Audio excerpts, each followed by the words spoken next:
Chapter 8. First Report of Dr. Watson. From this point onward I will follow the course of events by transcribing my own letters to Sherlock Holmes, which lie before me on the table. One page is missing, but otherwise they are exactly as written and show my feelings and suspicions of the moment more accurately than my memory, clear as it is upon these tragic events, can possibly do. Baskerville Hall, October 13th.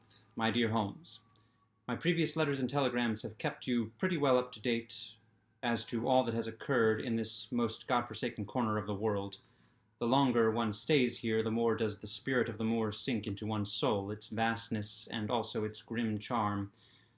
When you are once out upon its bosom, you have left all traces of modern England behind you. But, on the other hand, you are conscious everywhere of the homes and the work of the prehistoric people. On all sides of you as you walk are the houses of these forgotten folk, with their graves and the huge monoliths which are supposed to have marked their temples. As you look at their grey stone huts against the scattered hillsides, you leave your own age behind you, and if you were to see a skin-clad hairy man crawl out from the low door, fitting a flint-tipped arrow on the string of his bow, you would feel that his presence here was more natural than your own. The strange thing is that they should have lived so thickly on what must always have been most unfruitful soil. I am no antiquarian, but I could imagine that they were some unwarlike and harried race who were forced to accept that which none other would occupy. All this, however, is foreign to the mission on which you sent me, and will probably be very uninteresting to your severely practical mind. I can still remember your complete indifference as to whether the sun moved round the earth or the earth round the sun. Let me therefore return to the facts concerning Sir Henry Baskerville. If you have not had any report within the last few days, it is because, up to today, there has been nothing of importance to relate. Then a very surprising circumstance occurred, which I shall tell you in due course. But first of all, I must keep you in touch with some of the other factors of the situation. One of these, concerning which I have said little, is the escaped convict upon the moor. There is strong reason now to believe that he has got right away, which is a considerable relief to the lonely householders of this district. A fortnight has passed since his flight, during which he has not been seen and nothing has been heard of him. It is surely inconceivable that he could have held out upon the moor during all that time. Of course, so far as his concealment goes, there is no difficulty at all. Any one of these stone huts would give him a hiding place. But there is nothing to eat unless he were to catch and slaughter one of the moor sheep. We think, therefore, that he has gone, and the outlying farmers sleep the better in consequence. We are 4 able-bodied men in this household, so that we could take good care of ourselves, but I confess that I have had uneasy moments when I have thought of the Stapletons. They live miles from any help. There are one maid, an old manservant, the sister, and the brother. The latter not a very strong man. They would be helpless in the hands of a desperate fellow like this Notting Hill criminal, if he could once effect an entrance. Both Sir Henry and I were concerned at their situation, and it was suggested that Perkins, the groom, should go over to sleep there, but Stapleton would not hear of it. In fact, the fact is that our friend, the baronet, begins to display a considerable interest in our fair neighbour.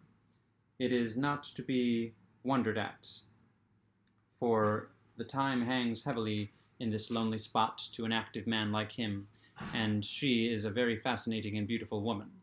There is something tropical and exotic about her which forms a singular contrast to her cool and unemotional brother. Yet he also gives the idea of hidden fires.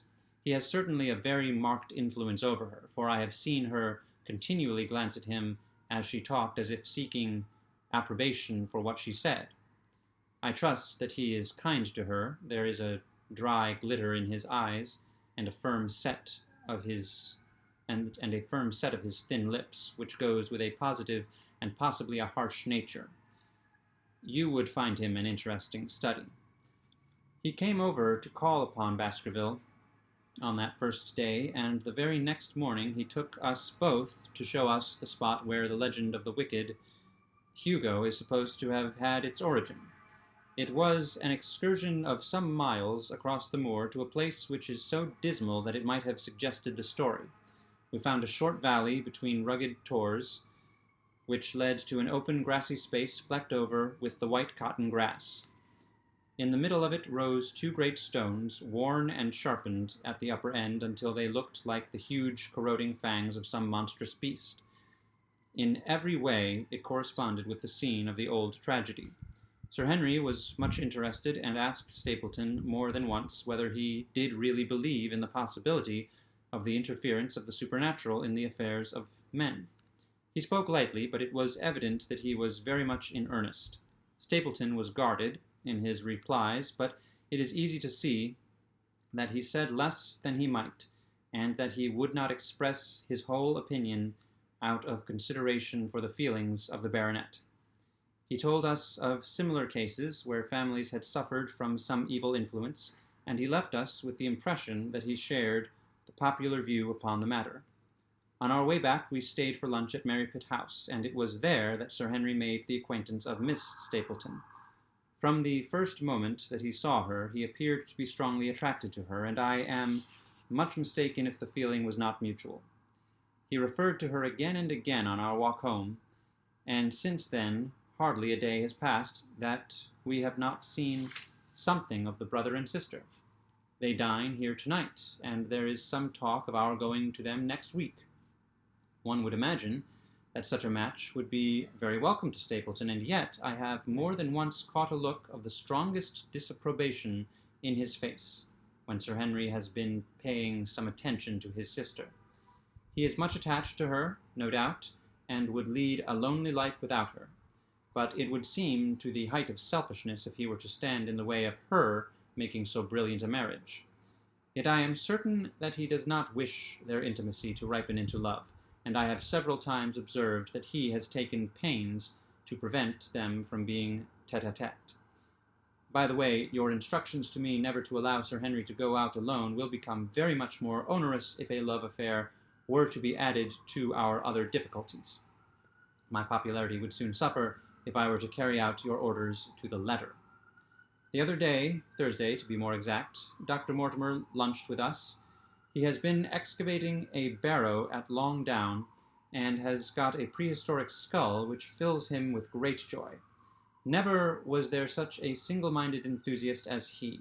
The Stapletons came in afterwards, and the good doctor took us all to the yew alley at Sir Henry's request to show us exactly how everything occurred upon the fatal night. It is a long, dismal walk, the yew alley, between two high walls of clipped hedge, with a narrow band of grass upon either side. At the far end is an old tumble-down summer-house. Halfway down is the moor gate, where the old gentleman left his cigar-ash. It is a white wooden gate with a latch. Beyond it lies the wide moor. I remembered your theory of the affair and tried to picture all that had occurred. As the old man stood there, he saw something coming across the moor, something which terrified him so that he lose his wits, and ran until he died of sheer horror and exhaustion. There was the long, gloomy tunnel down which he fled, and from that, and from what? A sheepdog of the moor, or a spectral hound, black, silent, and monstrous? Was there a human agency in the matter? Did the pale, watchful Barrymore know more than he cared to say? It was all dim and vague, but always there is the dark shadow of crime behind it. One other neighbor I have met since I wrote last. This is Mr. Frankland of Laughter Hall, who lives some 4 miles to the south of us. He is an elderly man, red-faced, white-haired, and choleric. His passion is for the British law, and he has spent a large fortune in litigation. He fights for the mere pleasure of fighting, and is equally ready to take up either side of a question, so that it is no wonder that he has found it a costly amusement. Sometimes he will shut up a right of way and defy the parish to make him open it. At others he will, with his own hands, tear down some other man's gate, and declare that a path has existed there from time immemorial, defying the owner to prosecute him for trespass. He is learned in old manorial and communal rights, and he applies his knowledge sometimes in favor of the villagers of Fernworthy, and sometimes against them, so that he is periodically either carried in triumph down the village street or else burned in effigy according to his latest exploit. He is said to have about 7 lawsuits upon his hands at present, which will probably swallow up the remainder of his fortune, and so draw his sting and leave him harmless for the future. Apart from the law, he seems a kindly, good-natured person, and I only mention him because you were particular that I should send some description of the people who surround us. He is curiously employed at present, for being an amateur astronomer. He has an excellent telescope with which he lies upon the roof of his own house and sweeps the moor all day in the hope of catching a glimpse of the escaped convict. If he would confine his energies to this, all would be well, but there are rumors that he intends to prosecute Dr. Mortimer for opening a grave without the consent of the next of kin, because he dug up the Neolithic skull in the barrow of Long Down. He helps to keep our lives from being monotonous and gives a little comic relief where it is badly needed. And now, having brought you up to date in the escaped convict, the Stapletons, Dr. Mortimer, and Frankland of Laughter Hall, let me end on that which is most important and tell you more about the Barrymores, and especially about the surprising development of last night. First of all, about the test telegram which you sent from London in order to make sure that Barrymore was really here. I have already explained that the testimony of the postmaster shows that the test was worthless, and that we have no proof one way or the other. I told Sir Henry how the matter stood, and he at once, in his downright fashion, had Barrymore up and asked him whether he had received the telegram himself. Barrymore said that he had. "Did the boy deliver it into your hands?" asked Sir Henry. Barrymore looked surprised and considered for a little time. "No," said he. "I was in the box room at the time, and my wife brought it up to me." "Did you answer it yourself?" "No, I told my wife what to answer, and she went down to write it." In the evening he recurred to the subject of his own accord. "I could not quite understand the object of your questions this morning, Sir Henry," said he. "I trust that they do not mean that I have done anything to forfeit your confidence." Sir Henry had to assure him that it was not so, and pacify him by giving him a considerable part of his old wardrobe, the London outfit having now all arrived.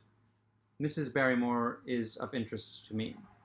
She is a heavy, solid person, very limited, intensely respectable, and inclined to be puritanical.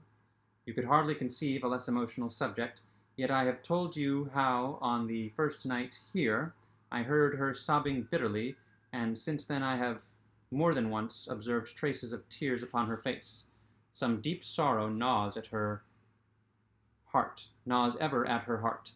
Sometimes I wonder if she has a guilty memory which haunts her, and sometimes I suspect Barrymore of being a domestic tyrant. I have always felt that there was something singular and questionable in this man's character, but the adventure of last night brings all my suspicions to a head. And yet it may seem a small matter in itself. You are aware that I am not a very sound sleeper, and once I have been on guard in this house, my slumbers have been lighter than ever. And since I have been on guard in this house, my slumbers have been lighter than ever. Last night, about 2 a.m, I was aroused by a stealthy step passing my room. I rose, opened my door, and peeped out. A long black shadow was trailing down the corridor. It was thrown by a man who walked softly down the passage with a candle held in his hand. He was in shirt and trousers, with no covering to his feet. I could merely see the outline, but his height told me that it was Barrymore. He walked very slowly and circumspectly, and there was something indescribably guilty and furtive in his whole appearance. I have told you that the corridor is broken by the balcony, which runs around the hall, but that it is resumed upon the farther side. I waited until he had passed out of sight, and then I followed him. When I came round the balcony, he had reached the end of the farther corridor, and I could see from the glimmer of light through an open door that he had entered one of the rooms. Now all these rooms are unfurnished and unoccupied, so that his expedition became more mysterious than ever. The light shone steadily as if he were standing motionless. I crept down the passage as noiselessly as I could and peeped round the corner of the door. Barrymore was crouching at the window, with the candle held against the glass. His profile was half turned towards me, and his face seemed to be rigid with expectation as he stared out into the blackness of the moor. For some minutes he stood watching intently, then he gave a deep groan, and with an impatient gesture he put out the light. Instantly I made my way back to my room, and very shortly came the stealthy steps passing once more upon their return journey. Long afterwards, when I had fallen into a light sleep, I heard a key turn somewhere in a lock, but I could not tell whence the sound came. What it all means, I cannot guess, but there is some secret business going on in this house of gloom, which sooner or later we shall get to the bottom of. I do not trouble you with my theories, for you asked me to furnish you only with facts. I have had a long talk with Sir Henry this morning, and we have made a plan of campaign founded upon my observations of last night. I will not speak about it just now, but it should make my next report interesting reading.